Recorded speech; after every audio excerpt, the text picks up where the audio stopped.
这是很多量化人都有过的困惑。这个策略使用同样的一组参数，都是默认的参数啊，9、26、10，同样的一组参数可以作用在这10来个不同类型的交易品种上，没有做任何的参数优化，然后把它放在这个12年至今啊，这是跑出来的这个盈利曲线，12年零3个月的时间，10来个交易品种，在使用默认参数的情况下保持正收益。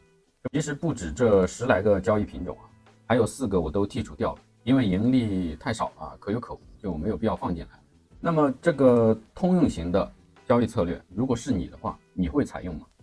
各位同学大家好啊，今天我们讲一下这位观众他的疑惑，也是我之前的一种困惑。这位观众说啊，他开发出来的策略，哪怕是他放在实盘产生盈利了，但是还是会担心策略没有在其他品种回测出同等的绩效，怀疑是过度拟合。那么总结一下，其实就是一个问题，就是我们在做量化开发的时候，我们是不是要开发出来一个通用型的交易策略？我们探讨一个问题哈，你是想开发一个策略，同样的参数情况下，在多个交易品种中都可以盈利，就类似于我们这个策略是一样的，或者说我们前面视频讲过的那个周二反转策略啊，也是同样的意思。你是想以这种方式，还是说你想开发一个策略，但是在不同的交易品种上，根据它们自身的个性去选择不同的参数去运行？当然也要限定这些不同参数，是在一个合理的范围内啊，你不能跨度太大。我在最开始从手动交易转到量化交易的时候，也就是做量化的初期的时候，这种选择上的理念上的冲突啊，也让我纠结了很长一段时间。那么这是2种概念了。我们今天说的，不管是这2种概念的哪一种啊，我都是排除掉马丁、网格啊，还有逆势加仓这些比较作弊的一些做法，就是纯粹的我们讲一单一节这种策略。这位观众根据他所表达的这些意思，我理解的是，他想开发一个策略，然后使用同样的参数，然后在多个不同的交易品种上都有很好的绩效。这种方式啊，或者说是以这种目的为前提开发出来的策略，我这里简称它为通用型策略。而不同的品种使用不同的参数去运行的策略，我简称它为定制化策略。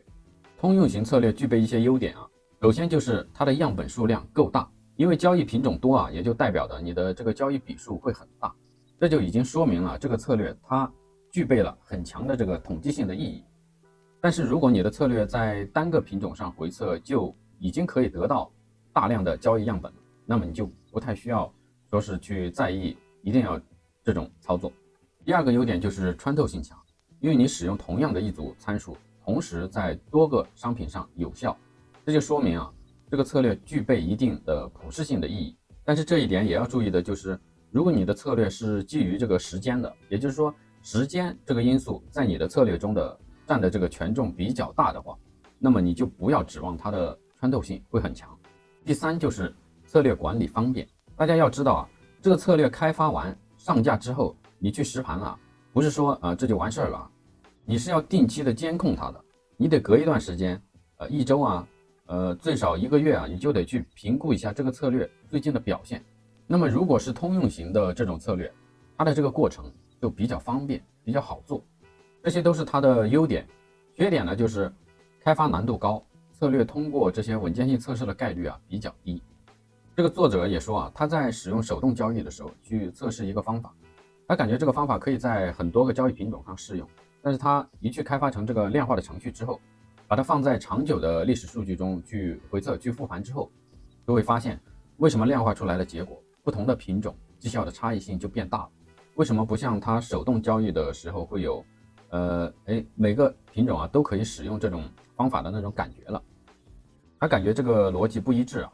那么我作为一个信赖测试结果、信赖程序化的人来说，如果量化之后确实它的这个普适性比较低，那就说明啊，这个方法它就是这样的。我们手动交易啊，它会掺杂很多个人的主观感受，对于交易品种的理解，这些理解啊，这些比较玄的东西，很多人称之为盘感的东西，代码它是识别不了的。就是这种手动和量化之间理念上的这种冲突啊，这种感受，我在做量化的初期的时候也有很强烈的这种感觉。就是我那些手动交易用的很好的方法，有些是我实盘使用的方法，有些是我平时这个大量的手动复盘去研究的这些策略，我把它写进代码里面， 1:1，2:2的定下规则，没有任何的模棱两可。我写的时候认为这个方法肯定很牛逼，因为我复盘的时间也不短了，也实盘过，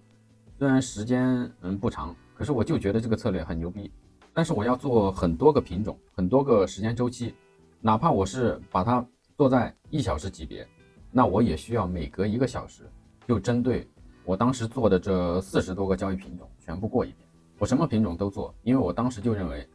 这个方法在一个品种上有效，那么在其他的交易品种上就应该都有效。但是大家可想而知啊，这么多品种，每1个小时过一遍也挺耗费精力的。大家想做交易啊，那么都是向往自由的人，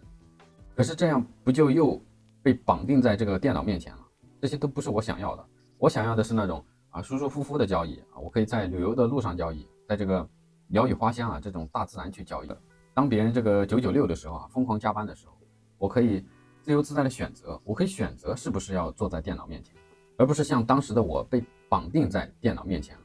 要时刻的去盯着盘面，这些都不是我想要的。所以我就开始了学习这个量化。学习的这个过程我就不细说了，反正就是我把我认为很牛逼的策略，我把它写进代码，一回测，把它放在众多的这几十个交易品种上，一测立马这个信心一落千丈。我总结2个原因一个就是我之前手动复盘的时候，交易成本其实并没有计算得很好，点差滑点、手续费、隔夜费这些都手动的时候都没有办法计算很清楚，所以手动的话这一部分成本没有考虑进去。另外就是它就是在个别的交易品种上有效，你放在其他的品种上它就是会亏钱的。说实话，我当时就心想那还不如不测呢。不测的话我不知道这个结果，那么我实盘的时候我也很有信心，随便哪个品种信号出来我敢下单可是这个结果一跑出来我就产生了怀疑。这就跟人和人相处是一样的一旦你对对方心存芥蒂了，那么只要他稍微表现的一点不如你意你就看他很不爽。即使他没怎么变他好吗还是那么好，坏的话还是那么坏，他还是按照他的方式去做事情，只是他在你心中的这个投影已经发生了变化。放在策略上来说，就是我对策略产生了怀疑，那么怀疑一产生，只要他稍微回调一下，我就觉得这策略肯定是过拟合了，要失效了，我就很难再去以平常心去坚定的去执行它了，没信心了呀。信心比黄金都重要。但是最后随着我更加深入的去学习，去做相应的这些实验也好我认可了这个不同的交易品种，它们适配的交易环境就是不一样。有些品种它的高噪声的价格模式就代表着它适合均值回归的交易策略，你把趋势型的硬放在它身上，它就水土不服。有些策略它就是低噪声的价格属性，也就代表着它就是适合趋势型的。这里我说的这个高低噪声就是代表市场的一种价格噪音这个通过价格的密度和效率比可以计算出来，我们内部课程会讲得更加详细一些，这里的话我大致的带一下就可以了。高噪声的市场代表的品种有这个澳纽、棒加、棒澳这些，低噪声的有这个澳美加日、美加这些。除了这个交易品种之外，不同的时间级别也会适配不同的交易策略。时间框架越大的话，这个噪声就会越少，小于1小时的话就适合均值回归策略，也不能太小小于5分钟的话可能就不太适合了，因为你的交易成本会吞噬掉你的利润。大于 H1 的话就适合交易这个趋势型的策略。所以说不同的品种、不同的时间级别，你去认真严谨的去划分的话，各自的特性都会非常的明显。更别说股票股指加密货币，你把这些都拉在同一条线太难了。所以最后我也想通我不期望于我开发出一个完美的在众多交易品种上都可以适配的交易策略，我就开发出很多个一般的可以在几个交易品种上适合的就可以了。有些专业的量化交易者他是每次只针对单个品种做开发，有的甚至他的整个的交易品种都只局限在那几个品种之中，只为这几个去定制去开发。那么你觉得如果把它定制的这些策略抛离出它规定的这几个品种，把它放在其他的品种上去跑，你觉得它的绩效会好？我个人是持很大的怀疑态度的。所以最后我也就不再纠结了，我也不是说放弃了这种方式，这种方式我有时候还是会去这么开发，但是我不再纠结了。那么只要一个策略能够在部分品种上保持正收益，那么我就算它及格。但是我后面会做相应的测试，去大大降低策略过度拟合的概率。最后我回答一下这位观众的问题，如果你的目的或者说你对于这种通用型的策略没有什么执念的话，那么你不是说一定要使用多个货币对去验证同一个交易策略的。我这里说的同一个策略代表的就是指的是同一组参数。